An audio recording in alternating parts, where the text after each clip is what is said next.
E aí, meus queridos, eu sou o Wagner, você está no canal Traje Cômico, deixa aquele like para fortalecer, se inscreve se ainda não for inscrito e bora pro vídeo de hoje.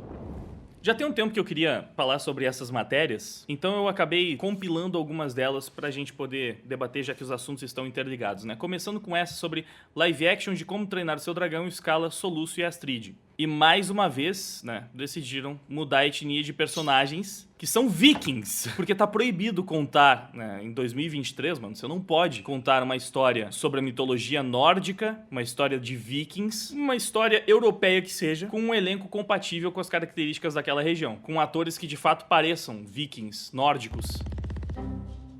Então a Astrid agora vai ser interpretada pela mesma menina que fez a Ellie no live action de The Last of Us. Ou seja, já é a segunda personagem branca e loira que ela pega pra interpretar, né? Era a Sarah em The Last of Us, agora ela vai ser a Astrid. Só que agora é muito pior, né? Porque, bom, a Sarah, dentro da história, faria sentido que ela fosse negra ainda, porque, beleza, estão nos Estados Unidos, ok. Agora, como uma viking, eu não imagino muito que uma viking poderia ser assim, ou que normalmente a gente teria vikings com essa aparência. E aí, aquela parada, pra não ser simplesmente uma coisa sem sentido jogada, eles vão ter que talvez dedicar um diálogo do filme, pelo menos, pra justificar o fato de que essa aqui é uma viking. E eu achei muito interessante o contraste da escolha de uma produção ocidental, a forma como os ocidentais estão optando por adaptar contos nórdicos, contos europeus, sempre fazendo uma versão representativa desses contos, obrigatoriamente incluindo culturas que não estariam nessas histórias,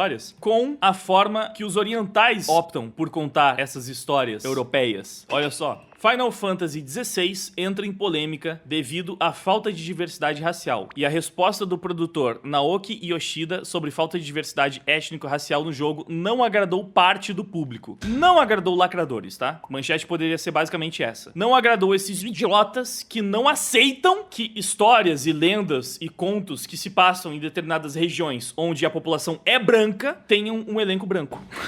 É proibido, mano, é proibido. Realmente, assim, é um crime você ser branco, não pode. Uma história que só tenha branco é inadmissível. Você pode ter uma história onde todos os personagens são negros, você pode ter uma história onde todos os personagens são asiáticos, você pode ter uma história onde todos os personagens são partes de uma minoria protegida pelo guarda-chuva identitário. Agora, se for uma história de vikings, onde todos os personagens são vikings, isso aí é proibido, isso aí tá errado, isso aí você tem que ser cancelado. Aqui, ó, a IGN perguntou sobre diversidade no jogo. Podemos esperar personagens negros no próximo Final Fantasy ou personagens não brancos num geral? Clarificando, há uma discussão sobre os trailers já divulgados serem majoritariamente personagens brancos. Eu queria saber se podemos esperar que o jogo seja mais diverso. Aí o produtor respondeu, essa pergunta é difícil, mas não inesperada, já que diversidade nas mídias é um tópico quente atualmente. Mas a resposta talvez seja decepcionante para alguns, dependendo da expectativa. Os nossos conceitos de design, desde o começo, sempre foram muito pautados na Europa medieval, incorporando padrões históricos, culturais, políticos e antropológicos que eram predominantes na época. Quando estávamos decidindo a melhor ambientação para a história que queríamos contar, de uma terra assolada pelo Blight, sentimos que ao invés de criar algo em escala global, precisávamos limitar o escopo a um único território, isolado geograficamente e culturalmente do resto do mundo, em uma era sem aviões, televisões ou telefones. O que ele está falando aqui, basicamente? Que eles se preocuparam em contar uma história coerente, eles se preocuparam com o que funcionaria melhor para a história que eles queriam contar, né? Então, para aquela história seria melhor se fosse um território único, isolado, sem contato com o exterior. Funcionaria melhor para eles essa narrativa.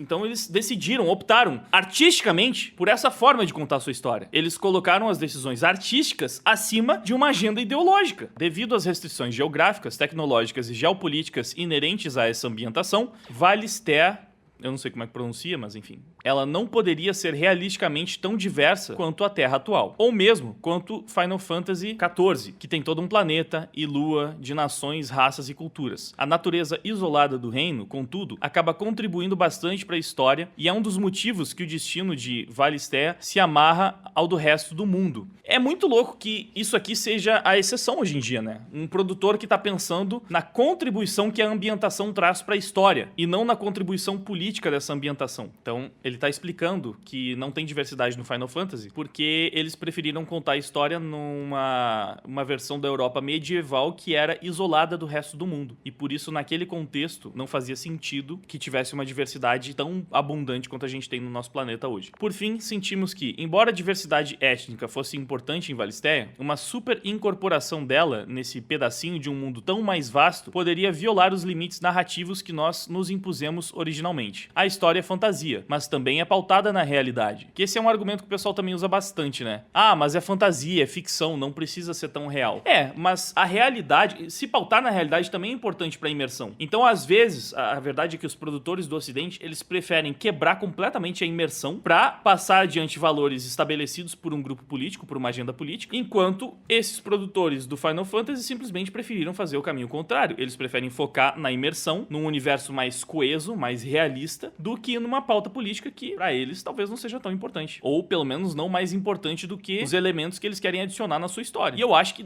pô, no mínimo, produtores deveriam ter essa liberdade criativa, né? Porque, querendo ou não, qualquer tipo de imposição artística, e o identitarismo é uma imposição artística, atrapalha a criatividade do artista. Faz com que ele seja obrigado a colocar elementos da sua história que não necessariamente ele naturalmente iria querer colocar. Em contrapartida, a série Final Fantasy sempre lidou com conflito e disputa, especialmente entre os poderosos e aqueles usados e ou explorados pelos poucos privilegiados, uma tendência proeminente na história da humanidade. Em um jogo que, pela concepção, permite aos jogadores experimentar esses conflitos e disputas em primeira mão por meio de batalhas e dinâmicas realistas, pode ser um desafio atribuir etnicidade ou antagonistas ou protagonistas sem provocar preconcepções do público, abrindo espaço para especulações indesejadas e, em última instância, alimentando polêmicas. Nossa, aqui ele também mandou muito, né? Basicamente ele tá falando, se a gente tivesse colocado diversidade étnica no jogo, talvez estivessem nos acusando de preconceito por outros motivos, porque a gente já tá lidando com tensões geopolíticas, a gente já tá lidando com tensões, com conflitos de pessoas exploradas e outras pouco privilegiadas. Se a gente coloca algum tipo de diversidade aqui, também a gente poderia cair numa dicotomia de que, por que você colocou personagens negros no grupo dos personagens explorados? Você está fazendo uma alusão à escravidão, ao sofrimento da comunidade negra, e aí se colocasse no grupo dos exploradores, dos privilegiados, aí, pô, seria uma desconexão com a história, o que vocês estão querendo fazer aqui? Ou seja, de certa forma, realmente contar essa história apenas num contexto europeu, onde os vilões são brancos e os mocinhos também são, elimina essa parte da polêmica, né? Só que aquela coisa, dentro do identitarismo você não tem pra onde correr. Se ficar, o bicho pega, se correr, o bicho come, é mais ou menos isso, né? Entre uma polêmica ou outra, eles decidiram então entrar nessa, contar a história na região que eles querem, uma região isolada do resto do mundo, onde obviamente vai ter só um grupo étnico, já que eles estão isolados e não tem nenhum tipo de contato com nações do exterior. Mas antes de continuar com o vídeo, um merchanzinho básico, e eu prometo pra você que vai ser tão rápido que você não vai nem precisar pular. Eu só quero te lembrar que o canal tem parceria com o método B-Way, o melhor curso de inglês da internet. Aprender inglês é muito importante, você já sabe disso. Investir na sua educação sempre vai ser um bom negócio. E além disso, o método B-Way também ajuda a financiar os canais cancelados, ou seja, também é um investimento ideológico. Então apoie quem você acredita e cresça pessoalmente e profissionalmente. O link ali na descrição do vídeo ainda vai te dar R$200 de desconto. Só coisa boa, né? Eu prometi que o recado ia ser rápido, então bora voltar pro tema do vídeo. Contudo, a melhor parte de se inspirar diretamente na história é que nos permite revisitar e reexaminar os nossos próprios passados, mas ao mesmo tempo permite criar algo novo. No fim das contas, queremos que o foco seja menos na aparência exterior dos nossos personagens e mais em quem eles são como pessoas. Isso é outra coisa que, assim,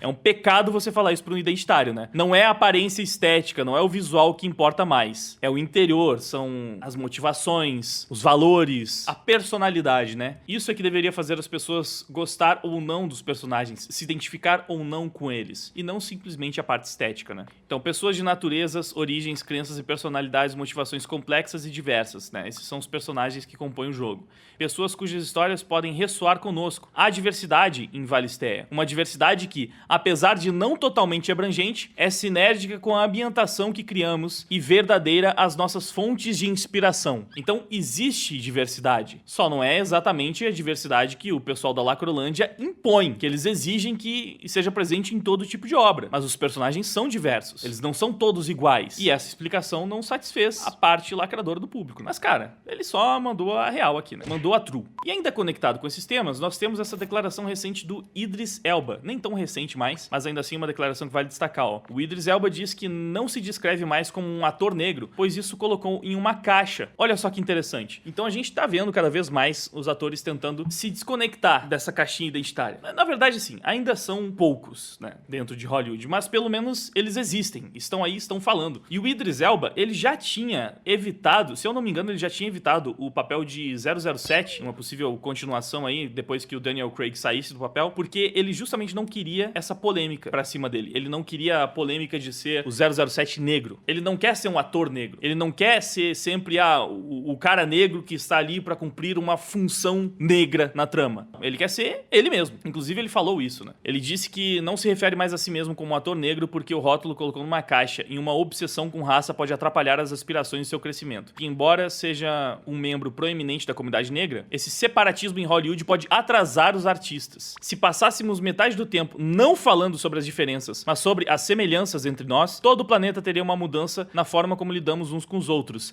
Isso aqui é uma declaração muito parecida com a do Morgan Freeman, né? Aquela declaração que reverberou bastante há alguns anos. How are we going to get rid of racism until... Stop talking about it. I'm going to stop calling you a white man. Yeah. And I'm going to ask you to stop calling me a black man.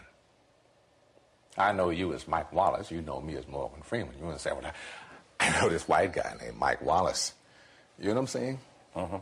Porque ele tá falando, mano, eles enfatizam tanto sobre essas diferenças. Isso, obviamente, mais separa, mais divide as pessoas do que une. Seria realmente mais interessante falar sobre as semelhanças, né? Mas não, pros identitários as diferenças é que são importantes, porque assim a gente divide mais as pessoas e continua perpetuando os problemas que eles dizem combater. Como humanos, somos obcecados por raça. Essa obsessão pode realmente esconder as aspirações das pessoas, esconder o crescimento das pessoas. Eu parei de me descrever como um ator negro quando percebi que isso me colocava numa caixa. Temos que crescer. A nossa pele não é mais do que isso, é só pele. Em outra parte da entrevista, Elba discutiu seus motivos para seguir carreira no entretenimento, dizendo que nunca foi para quebrar barreiras como um homem negro. Eu fiz isso porque eu achei que era uma ótima profissão e eu poderia fazer um bom trabalho nela, explicou. Conforme você sobe a escada, você é questionado sobre como é ser o primeiro negro a fazer isso ou aquilo. Bem, é o mesmo que seria se eu fosse branco. É a primeira vez para mim. Eu não quero ser o primeiro negro. Eu sou o primeiro Idris. Essa frase é muito boa porque sempre vem os jornalistas identitários perguntando como é ser o primeiro negro a fazer esse papel especificamente. Mano, é a minha primeira vez. Então, tipo, não sei como é ser o primeiro negro. Ele é uma pessoa. É só a pele dele. Não torna a experiência diferente pra ele por causa da pele dele. É a primeira vez dele interpretando um agente secreto. Interpretando, sei lá, qualquer personagem que apareça pra ele fazer o papel. Então, é muito interessante isso, né? Não querer ficar contando vitória como o homem negro que conseguiu chegar lá. Ele simplesmente pensou, cara, acho que é da hora ser ator. Vou tentar. Vai que eu levo jeito. E foi isso. Não é porque ele queria ser a representação da comunidade negra. É porque, obviamente, já existiam muitos negros antes dele fazendo papéis e que também podem ter inspirado o Idris. Assim como ele pode ter se inspirado em muitos atores brancos também. Porque é isso, mano. Nós não somos apenas a cor da nossa pele. É engraçado que sejam os racistas que tenham que falar isso, né? Nós não somos apenas a cor da pele, enquanto os antirracistas é que querem reduzir tudo a isso. Então eles estão lá, cobrando pra que tenha mais personagens negros em Final Fantasy, cobrando pra que os vikings também sejam representados como negros, mesmo que isso não faça o menor sentido, cobrando pra que o ator negro seja um símbolo de negritude, acima de ser simplesmente ele mesmo. É uma merda, cara. É uma merda. Mas enfim, são algumas matérias que eu queria compartilhar com vocês, porque acho que são debates interessantes, né? Sobre essas ações do identitarismo no entretenimento. Nada que a gente já não saiba, mas é sempre bom levar o debate adiante. Enfim, espero que você tenha gostado do vídeo. Deixa aquele like pra fortalecer, curte, compartilha, passa o vídeo adiante, se inscreve se ainda não for inscrito. Conto com o seu apoio. Eu vou ficando por aqui. Muito obrigado pela audiência. Até a próxima. Não quero